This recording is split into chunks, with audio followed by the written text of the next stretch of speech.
Konnichiwa! Og hjertelig velkommen til en ny episode av Rumburu Waru!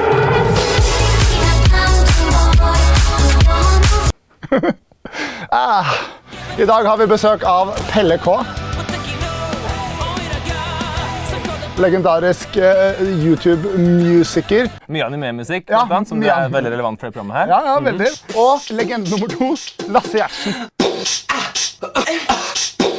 Er du den første virale nordmannen på YouTube? Jeg bare velger å si det. Ja. Jeg føler meg beæret som står her i dag med 2 ekte norske YouTube-legender. Og jeg gleder meg til å se dem slåss med robotene sine i Dutsuru Kvadratet!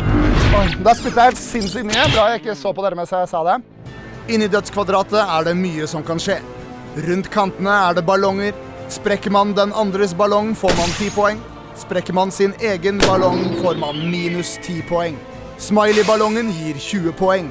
Sprekker man en ballong bak på motstanderens robot, får man 10 poeng. Om man sprekker alle, får man 30 ekstra poeng.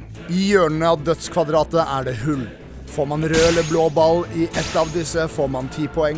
Grønn ball gir 20 poeng, og gul ball gir 30 poeng. Treffer man oppi disse koppene med en pingpongball, får man 20 poeng. Deltageren med den fineste eller kuleste roboten får 20 poeng. Spillet er ferdig når en av deltagerne har mistet alle ballongene bak på sin robot. Viktig å ha et godt design, gjerne god tematikk, og selvfølgelig viktig å gjøre den dødelig. Jeg sier bare 10 minutter fra klar, ferdig, nå. Ja, sånn kan du... All right, litt kinky. Kan jeg bare ta den her, please? Selvfølgelig kan ta den. Ja, ok, greit. Jeg vet at Christer kommer til å redigere det her, så nå skal jeg gi han en sjanse til å bruke noen muscle flashes. Her kan vi se, her er pedoen, vet du. Jeg vokste opp med pedo rundt oss hele tiden, vi vet du. Ja, herregud, alle hadde liksom, i gamle dager hadde alle sin lokale pedo som de pleide å bølleringe til. Men kan man beskytte ballongene da? Altså hvis jeg teiper rundt, jeg bare knekker ting, det er min strategi. Kan du hjelpe meg å holde deg litt? Hold den der. Nye metoder tas i bruk. Jævlig da! Det der, jeg tror faen ikke det der er så jævla dumt. Nå må jeg hjelpe Lasse eventuelt. Nei, ikke hjelp meg! Hva faen er det du driver med? Den første spisse gjenstanden har blitt plassert på Lasse sin robot. Men foreløpig har du bare gått for forsvar. Og vi er snart halvveis i byggingen. Ja, ikke sant. Det funker jo ikke. 6,5 minutter. Hæ? Jeg bare lurer på hva du skal bruke alle de rare tingene dine der til. Hvis du har noe særlig plan, altså. Squirtle er faktisk min favoritt-Pokémon, så jeg er litt skuffet over at ingen har brukt den. Inntil deg. Ja. Hæ, hva skjedde nå? Jeg skudde den på, eller? Du kom bort. Å, jævlig! Det er self-destruct. Jeg bare la meg bli jævlig inspirert her. Å, herregud, det her var vanskelig, da.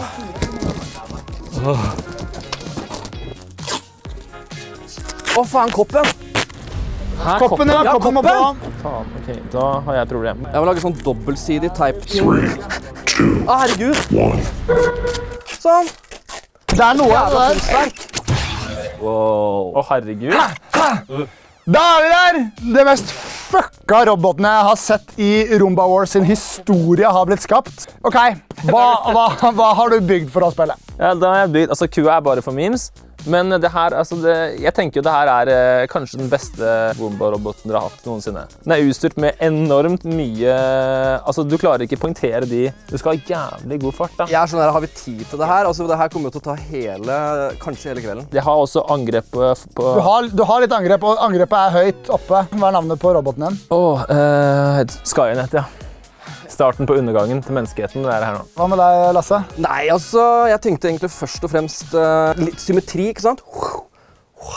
Og tenkte litt forsvar, det fikk jeg ikke helt tid til. Det er en maur her som gjør noe med et lite barn. Ja, det er jo en maur her som gjør noe med et lite barn. Hva heter den? Den heter Tokyo Anal Kiddie Rape Ant. Kun Lasse Gjertsen, gutta. Det må vinne i min bok.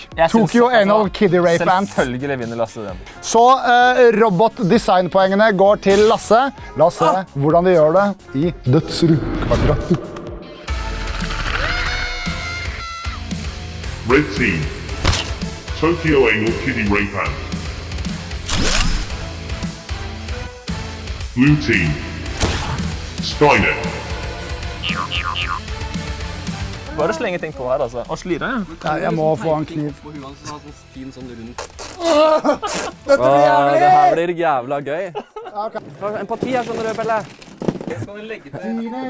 Ja, skikkelig. Vi må ha den her så at den klapper når du går. Stand by. 3, 2, 1. Activate. Get fucked! La spenningen kom igjen! begynne. Ja, de gjør ofte det her litt i starten. Kjører litt i sirkler. Ja, men det er læringsprosessen, ikke sant? Jeg skal hoppe i min egen. Åh! Nei! Første ballongen er poppa! Herregud, det får se så enkelt ut. Plumpa det opp i alle tre? Ja, ja. Shit, nei! Ok, det gikk bra, det gikk bra. Ja, nei! Forsvaret! Rett på! Se! Forsvaret mitt er faen meg helt amazing. Han fikk du alle tre oppi? Ja, men jeg kastet bare Jeg på en bomma meter. på begge to. Ikke flink. Det er veldig bra. Da må du Skikkelig selvmordsrobot, det her, Pelle. Det var ikke så bra, Nain. Nei da. Oi!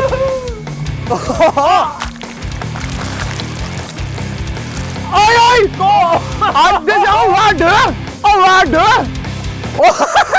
Koppen min! Alle Pelles er døde! Nei, ikke den bakerste. Nei, den bakerste. Den lever altså i beste velstand. Forsvar, du, liksom. Se her også! Men jeg kan fortsatt hive inn i ballen. Se, hive inn i ballen. smart! Se, han er smart! Du er så smart, Tokyo! Hva er det som skjer da? Ja, nei da, det går bra. Nå må jeg bare bowle den inn. Ja, bowlen inn.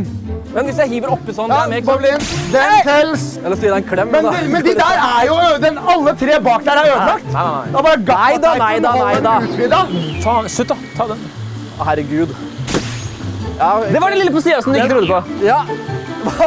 Lille nåla? Ja. Vent litt nå! Vent litt nå! Nei! Hva er det du driver med, da? Nei, ja. Den er jo helt feilplassert. Det er jo dere. Dere må jo, kan jo ikke... Den burde vært strammere. Vi Fra nå snakker den står jeg bakover. her. Ja. Den tar du, vet du. Nei, jeg tok min egen. Ja, men det går fint. Jeg tar den nå, skjønner du. Greit det. Da er jo fortsatt luft i din, tenker jeg da. Det er det, ja. Jeg tror ikke det er mulig å poppe den, nei. Tok du ned de røde ballasse? Det vet jeg ikke. Det balleopplegget har jeg egentlig ikke brydd meg noe særlig om. Å, den skal rett mot den røde, vet du. Det blir lett. Nei, men de knivene har gått tilbake. Dere sier den lille nåla. Oi, grønn ball nå! Nei, faen! Gul på meg. Gul på meg.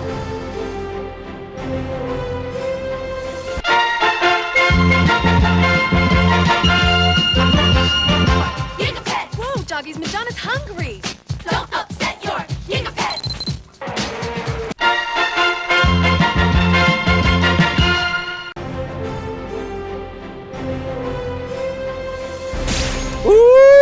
Gul er knøddig. Jeg tror nesten vi må telle det der som at Lasse har tatt alle tre, altså. Da er det ikke noe igjen der. Så der. Og da hadde han jo i hvert fall tatt den der. Og se, oi, for en Tar den jævlig hardt bak for henne, så jeg bare holder fast og bare gønner på. Jeg tenker det er Skynet! dødsstøpet der. Ja, jeg tenker det, ja. Der kutter vi. Oi, helvete. Nå har lufta gått ut av den siste blå ballongen, men det forsvaret var En imponerende. sakte, lidende død. Nei. Jeg tenker sånn, det kom ut noen sånne massakre, noen sinnssyke greier. Han skulle løpt etter hjelp, liksom. Bare, ja, seriøst! Klakk, hallo! Hjelp! Hvordan har dere hatt det? Vi har hatt det Slitsomt, veldig men moro veldig også. deilig. Vi har nå telt poeng, og det er jevnt. Ja, det må det jo ha Jævlig. vært. Ja, det er jævlig jevnt. Pelle, din poengsum ble 120 poeng.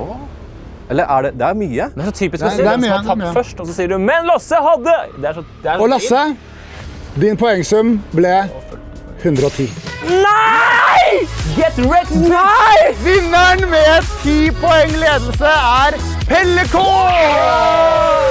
Jeg var så sikker på jeg vant. Det er viktig å være glad i barnet sitt selv om det ikke vinner. Kjempeflink var du. Det sier i hvert fall mammaen min. Du kan hjelpe deg å ta det av. Å nei! Nei! Altså, 4. etasje er jo meg og 2 damer nå. Det er kjempehyggelig å få litt guttastemning av og til. Tusen takk for at dere så på. Skriv i kommentarfeltet hva deres favoritt-hentai er, og så snakkes vi i neste episode. Ha det. Ha det.